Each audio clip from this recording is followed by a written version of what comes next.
89.9 KMOJ FM and KMOJ HD, Minneapolis, bringing unity to the community. 89.9 KMOJ, the People's Station. Welcome to Day One with hosts Atum Azahir and Anthony Taylor. The views and opinions of this program are not necessarily those of the staff, management, or board of directors of 89.9 KMOJ. And welcome to Day One. This is Anthony and Elder Atum whispering to Elder Mahmoud. We got a full house here at the studio. So anyway, KMOJ Summer. What's happening, Mom? Not much. I'm surrounded by so much right now that I missed that question. How are you doing? Good. You guys are riding on Sunday in the middle of this huge storm, and you made it back. Was it for MS? Yep, it was for MS. So it was a long weekend, but it was a good cause. Hung out with people we know. Congratulations, Natalie Lee. Big days of riding, 75 miles. And so anyway, safe you out there. See you soon. And a lot of people, Team North Point. Yes. Who rode it as a team. So hello to Dr. Gilliam and company. Yes. And so that was really, it was a good weekend. So people living well.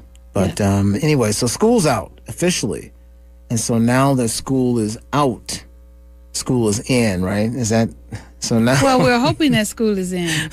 But guess what? We get to talk about that today. We do get to talk about it. We get to talk about that today. We had this phone call today from a sister who we thought, we know her, and she's at the KMOJ family, and she offered us the opportunity to have Dr. Umar Johnson on our show today.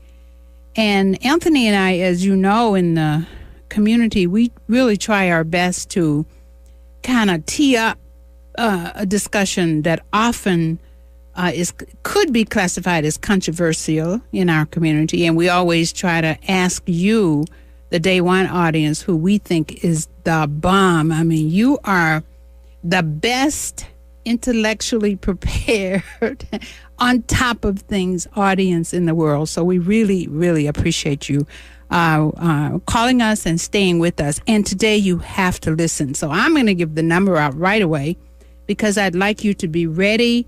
Dr. Umar will introduce himself and his topic. He is going to be at the Capri Theater tomorrow night. And I know that many of the people that I've spoken to just today since we knew he was coming on, who have said they were really, really looking forward to it and warned me that this would be one of the special shows that we have had, and told us that about how your mind works and how your thoughts take life. And so we're really, really grateful that you were able to join us today. So I think, Anthony, was there anything else you wanted to say just by way of introduction? Not really. I mean, we were talking about it. We were talking about education this morning, and so I think that Dr. Johnson, who has a really, a really interesting bio, but the part of the bio I think that I think is really strong is an idea of being unapologetically African. That is really important. You can read through bios and find things that I think are very, very clear. And one of the things that you and I talk about is this idea of what is it that helps Black people make this leap to the idea of acknowledging their Africanness, right? In a really important way. And as we go through what's happening right now, we talk that there's a fight going on, of course, around race and racism and white privilege and all these things. And one of the things that I'm having a conversation having with young people and people that are smart is this idea of growing intellectually, academically. Dr. Umar Johnson is a doctor, right? So he has gone through the educational system in this country. Right? Yes. And gone through it. And this is what we were talking about, Mom, is this idea, how do we embrace there is an academic institution here and get through it in a way where we get through unscathed, right? So that... Well, I don't know about unscathed. Well, I mean, you get through it, and when you get on the other side of it, you you're do get on the able other to side, be but unapologetically black exactly, or African. and that was what I thought was really compelling about Dr. Johnson's resume in terms of reading it, and that you get out on the other side, and then from the perspective of what's important, you go to work on behalf of your people in a non-apologetic way. Right. So I want to introduce Dr. Umar Johnson. Welcome to the show. Thank you. How are you doing? All is well. Glad to be here. Yeah, welcome back to the city. Thank you very much. So it really is beautiful. It is today. And I'm thinking before we got the call from Sister Anika, we actually were having the conversation about the idea of how we as families will engage the educational system in this country, the strategies that we have to employ so that we can have our children get through. And I think that's how I was through this system with the least amount of damage, right? Finding the least worst place in some regards. And so you are an institution builder as well as an intellectual thinker, writer, teacher, educator, community builder. So maybe talk to us about your journey and talk to us about what you're building. Well, first off, I would say that one of the reasons I was able to come out of my university education unapologetically African was due to the fact that I went in knowing who I was. So I already had that protective psychological armor, if you would. And I think a lot of African youth, even when I look at my peers who went through the university process with me, and I attended 3 different universities, and I was able to actually watch and see firsthand how many Africans lost themselves in that process because they never knew who they were in the first place. So for many of us, we actually forge our identity within the context of white supremacy, which means we end up ultimately being nothing more than a tool for them against our own selves.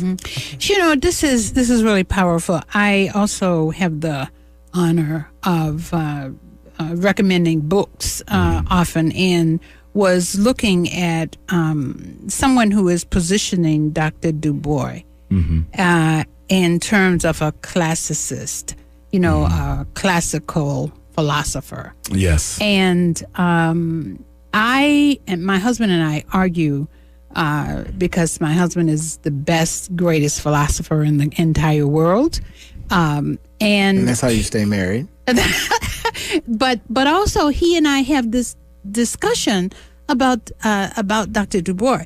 Well, one thing that he said here, which I want to hear you talk about, he says, Du Bois really was very distinct in his desire to see African people be what we now call race people. In other words, commit to and invest in your own identity and your own development, your own capacity to be by yourself in order to be with other people. And again, I'm paraphrasing, but that's what I hear you saying. Yes, but when you, as a Garveyite, obviously when you bring up W.E.B. Du Bois, there's some issues. I knew you were Garveyite. Because I think W.E.B. Du Bois very effectively, he represents that internal struggle that many African people deal with. He was conflicted all of his life. And I think that one of the reasons he helped to destroy Marcus Garvey so effectively was due to what he felt was a God-given right to lead, because he did have the blood of the slave master, because he did have the degrees from Harvard, and he never forgave Garvey for the fact that Garvey was able to organize better than him and all his contemporaries and put Garvey together. And the masses, the regular with no degrees from the white university. But when Du Bois talked about in Souls of Black Folk, how within us is this struggle, a white consciousness and a black consciousness, forever at odds with each other, whose spiritual strength alone keeps it from tearing itself apart. So how do you describe that? So talk to. Well, see, I never struggled with. I never struggled with the multiracial, biracial consciousness of a W.E.B. Du Bois. I really believe, essentially, from a psychological standpoint, that Du Bois wanted to be accepted by white folk.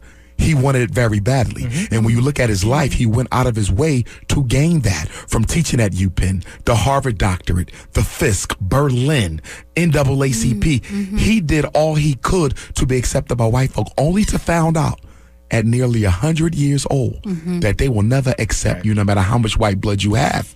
And look how he ended his life. Yes, he quit the NAACP, gave up his American citizenship, and moved to Africa. And that's and he, you know, and actually, and I, when at the 100th anniversary of the publishing of Souls of Black Folk, in a foreword that he wrote for that, what he acknowledged was his underestimation of the talented 10th's ability to resist assimilation. And that's something that flew under the radar for many, many people. But what you're saying is very, very true. At the end of his life, he acknowledged that reality, one, that white America was never going to accept him. There was nothing to happen. And that there was something in the strategy of the talented 10th that was flawed at the time. So let me do this, because clearly we are in, we're going to keep going on this. 612-377-3456. Please give us a call. Join the dialogue with us today. Anthony and I are joined by, first of all, Atinwa, who is here. And we're also joined by Dr. Umar Johnson. And so once again, let me just, I would love to continue the discussion about these ideas around the fight between Du Bois and Garvey and the followers of the two. And this idea of the educated and the quote-unquote uneducated, and the value. We constantly work with this idea of organizing and bringing our people up from, again, the kind of enslavement mentality. And I know, once again, as I've listened to you, so do you. So just some things that you see key to us recovering our own, again, self in order to move forward. I would say quickly 3 things. One thing, we suffer from a psychological homelessness that no other group in America has to deal with. We are the only people who are not psychologically connected to an ancestral homeland. Chinese have that, Arabs have that, East Indians have that, Mexicans have that. We don't have it. Not only that, we are not interested in reconnecting to that ancestral homeland. So you're dealing with a perpetual invisibleness that African people struggle with. That psychological homelessness is related to another issue, and that is an inferiority complex that we have not accepted, have not yet confronted, and have refused to deal with. And that inferiority complex remains despite the Black Book Revolution, the Cultural Revolution, the Black Consciousness Movement that we are in the midst of today. It stays, and the reason it stays is many of us think that you can replace indoctrination with information. You can't totally. See, if someone is addicted to cigarettes, you can give them a book about cigarette addiction. That don't end the addiction. They still have to work through the process of weakening that attraction to that chemical. That's Black folk. You can tell us all day about our problem, but do we want to go through the hard, painful work of killing the cracker that lives within inside of us? We have, this is really powerful. Once again, 612-377-3456. We as in the work that we are doing, we have talked a lot about the erasure principle and the kind of erasure of our sense of origin and of an originality as human beings. We also talk about cultural amnesia. Those terms seem to be parallel with what you're saying. How about this idea of historical trauma? How do you, because everybody's talking about it, post-traumatic slave syndrome, all of those things. How do you talk about those? Trauma is critical to understanding and rectifying the Black American reality. And that is because traumatized people, I don't care if they're sexually traumatized, physically traumatized, emotionally traumatized people can't do 2 things that are absolutely necessary for any quote-unquote normally functioned person. Number 1, you have to be able to perceive your reality accurately. Yes. The essence of mental illness is an inability to perceive your phenomenon effectively. Yes. So you got to perceive reality effectively. And second, you have to engage it effectively as well. So we don't interpret our reality effectively, nor can we come up with effective solutions because our interpretation of what's going on is not accurate. So Sister Atu, I just want you to know you made her weak. well, no. I mean, I think. Well, but I think. But I mean, what I really want to say quickly. I'm sorry, Anthony. Jump in there. What I want to ask is something that comes up as we have this very same discussion with people. something that comes up is this idea of blaming the victim. Mm-hmm. That if I'm too hard in my kind of almost pleading with our people to really take responsibility for their own recovery, cultural resurrection, claiming of an intellectual as well as a psychological homeland. When I do that and have to talk about what we were going to talk a little bit about today, the ghettoization of our own perceptions of ourselves, I often am challenged with this idea of blaming the victim. Could you speak to that? Here's the problem, and the Black church will have to be taken to task on this. Part of that blaming the victim piece grows out of the fact that we as a people have an external locus of control.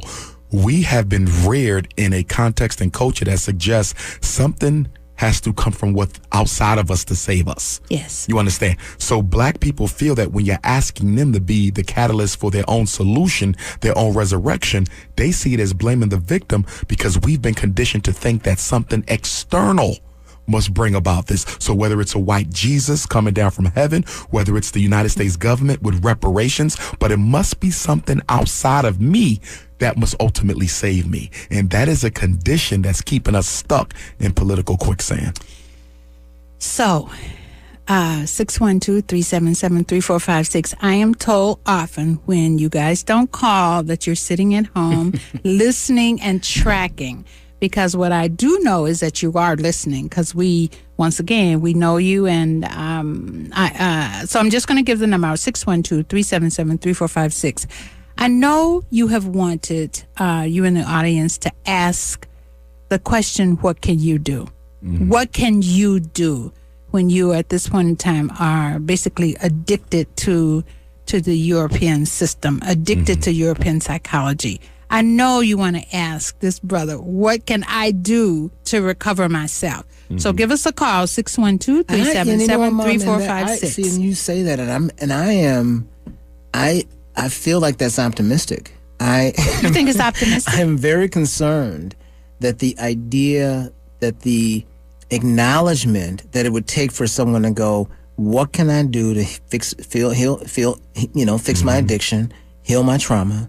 It really requires them to accept something that is very difficult to accept sometimes, and I think for some people that is the validation and success that they were having in their own life. So I don't know, Mom. I don't know if people are asking that. So well, let's check in. Toughest part of therapy is getting them to accept they got a problem, which is what he's. Yes, and the work that we are doing now with someone who's doing trauma therapy is even more. Because denial is one hell of a thing. Yes. You know, everyone comes to therapy denying the drug addict, the pedophile. Yes. And Black folk, we have been in a perpetual 150 year state of denial. Welcome to day one. You are on the air. I'm torn. I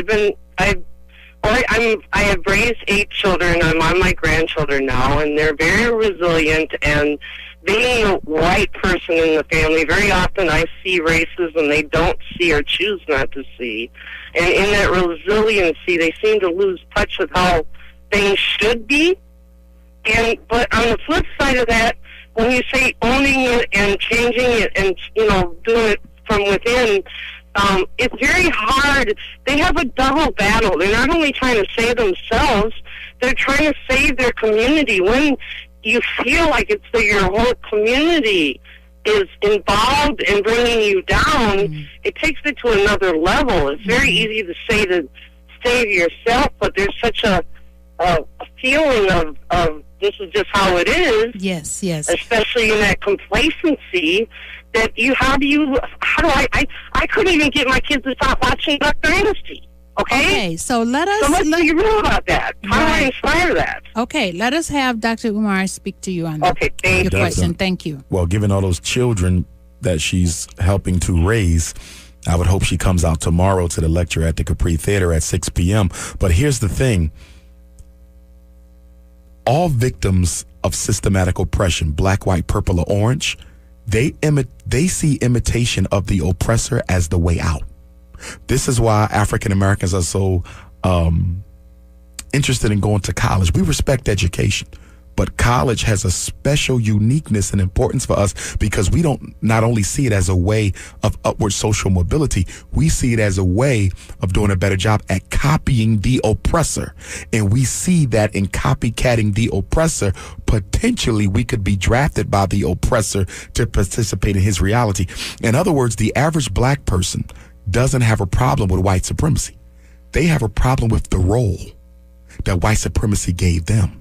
And if you improve their role under the system, they will be content with it. And this is why a lot of revolutionaries, if you study our history, they started out with a strong black fist. But once the jobs came and the opportunities came, that fist went down. Jesse Jackson is a good example. Al Sharpton is a good example. And there's dozens of them because they were really not against racism. What they were never fighting for was systematic change. They wanted a better opportunity for themselves. So I want to just check in 612-377-3456. Welcome to day one. You're on the air. Hey, how you guys doing, my brother, my sister? How y'all doing today? We're doing good, Hotep. How are you? Calling, bro. How you doing? I'm doing pretty good. I just I was listening in, and I kind of heard about a lot of people of color feel like the help has to come from outside of us, you know, when you guys mentioned about that. And I just wanted to talk about that. I had a question. You know, us as, I don't want to say elders, but the community leaders or the fathers and the mothers of the community, sometimes we do feel like we want to say something because I think knowledge is going to be the key to help everyone. And we have to have a community effort in raising the kids. And I've seen things, I've seen people do things where I wanted to, you know, give some of the knowledge that I've gained. And sometimes I feel like my brothers and sisters don't perceive that information very well. Okay. Coming from, you know, a black man, you know, they perceive it. They don't take it the way I intended to go. Okay. And so I just wanted to know, how do you guys feel that we can give the information and let them know that it's coming from a place of love and not hate? Okay. Well, thank you so much for your phone call. One thing where we have fallen short of as adults in relation to our youth, we only give them information. We don't give them opportunities. So let's say you got a Chinese kid, you got a European Jewish kid, and you got an African American kid. And I just came back from China 2 weeks ago for the first time speaking. The Chinese business, the European Jewish man is going to give the European Jewish kid a job. And the African American man is going to give the African American boy a book about black history. That's not going to get it done. We can't just tell our youth how great we used to be. We have to give them an opportunity to become great again. See, the history will only hold their attention so long. If the opportunity doesn't come behind that, we're going to lose them. And the problem is the only thing we have to offer our children is knowledge of self. It's not good enough no more. And given the fact that we're $1 trillion people, last year we spent $9 billion on perm. Last year we spent $2 billion on Air Jordans, $600 million on McDonald's, and $4 billion on alcohol. With that type of spending power, a job, and within that job, you could require that they learn knowledge of self. And alone is not going to save us. Well, clearly a lot to talk about. And so take one more call and then a few more minutes so you can talk about what your topic is for tomorrow night. Okay. Welcome to day one. You're on the air. Hotep. I just wanted to add, Dr. Umar started to touch on it a little bit. You know, the idea that we need to determine in different ways outside of these large and deep social constructs that say white supremacy, that's the way to go, the way to achieve success. Yes. And I want to be clear, what we need is clear, concrete steps on how to do that. We oftentimes focus on the problem. We continue to, harp on how we got here. But what our people need are concrete steps that they can apply to their lives. We know that our resources in the people. We need to reconnect to one another. We need to start to be a resource to one another, which means we have to rebuild trust, which means we have to be in space together in order to do that. So is there a formula, a 12-step process? How do we get to the actual application? And the bottom line is that we are the only resource that we have And in order to get to the point where we have institutions and businesses and things to pass down to our children, we must separate. All right. Hotep. Sister Hotep, thank you so much for your phone call. Two quick points on that. Number one, white supremacy in its wicked wisdom has diversified the identities and loyalties of black people to the point that at present it would be almost impossible to bring us together for unity because of how they have diversified loyalty. So, for example, some of us identify as being African. Others want to be that. Others want to be this. Others want to be biracial, multicultural. Okay, some identify exclusively with this sexual orientation to the exclusion of race. So because they've created this alphabet soup amongst a once homogenous people, that identity crisis is at the core. Until you address the identity crisis, it'll be difficult to address other things. But here's what I want to say, Queen Mother. Focus on the children. Our problem is we spend all of our time trying to resuscitate adults. They're gone. As a therapist, I can tell you 90% of people who come to therapy will never get help. The alcohol addicts, the low self-esteemers, the depressives, they will never change because they're not ready to. But yet we have youth, young children every day who are growing up, and we don't invest the time in them to make sure they don't become like us. I believe 80% of our attention should go on the youth, only 20% on the adults. But right now we spending all of our attention on adults who are irredeemable in neglecting the babies. Is this accelerated by technology? I mean, especially the idea of the continued kind of segmentation of people that otherwise would collect as black people and work as black people. Right? Thing happened to us with social network. Yeah. The worst thing happened to black people, social network, because it's actually pushing us further apart than bringing us together, because you can just hide behind an online identity and never participate in dialogue. And so the idea of identity, the other thing this is interesting, is the idea of identity now becomes equal to your social network status, right? Yes. And so it actually gets stranger, right? Yes. Because you wind up with these new, these new groups of people that can collect to thousands of other people that identify in a false identity. That again becomes electronic multiple personality disorder. Electronic multiple personality disorder. So let me just say that there's so much to talk with you about. Let's talk about tomorrow night. I think, tell us what it sounds like your topic is one that many of us struggle with every day. Yes, ma'am. I'm going to focus on the miseducation machine. So I want all the parents to come out. And of course, white mothers of black children need to be there too, because they're raising our babies. I'm going to talk about the school to prison pipeline, special education, the learning disability, why we have a rise in autism, the psychiatric meds, the Adderall, the Concerta, the Ritalin, the Metadate, the Prozac, and why you need to think twice about giving your child that. I want to dispel some of the rumors about special education, mental health in black children. We have to talk about the role of the white female teacher in the miseducation of the black boy. Why is the dropout rate so high? Why do we have so few African-American male principals and teachers? What is the function of public education when America no longer has jobs for black people? But most importantly, I want to teach parents their rights. I need them to know what they can demand when they walk into that school. You can demand to see your child's records, okay? You have a right to refuse special ed. You have a right to refuse the ADHD evaluation. School law is its own universe. Black parents know very little about it. And so I'm here in Minneapolis to teach them about it tomorrow.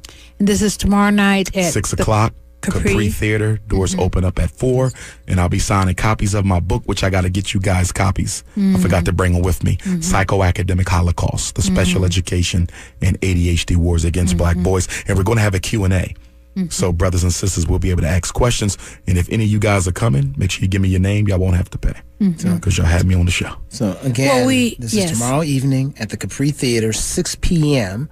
The Capri Theater is on Broadway Avenue, and it's actually Ilion, I think is the actual street. But again, just east of Penn Avenue on Broadway, the beautiful Capri Theater. It'll be Dr. Umar Johnson at 6 p.m. on June 14th. And all children are free, 17 and younger. All children are free, and all elders, 65 and older, also free. They just have to show up. Well, once again, we want to, first of all, thank you so much for your work. And I think that when you are here again, we would love to talk to you about the work that we're doing, which you are familiar, and I know you are. I heard you're the Prince of Pan-Africanism. You know it. And so we are with you in that, and we do go to Kemet, and we do a lot of work with Kemet. Powerful. And the spiritual philosophy that has to be incorporated into the curriculum for us is how incorporated into our healing and into our healing and into our lives, and so we want you to see how we do that. Certainly. So we appreciate you very much, and we will recruit for you for tomorrow night. Appreciate that. Yes, sir.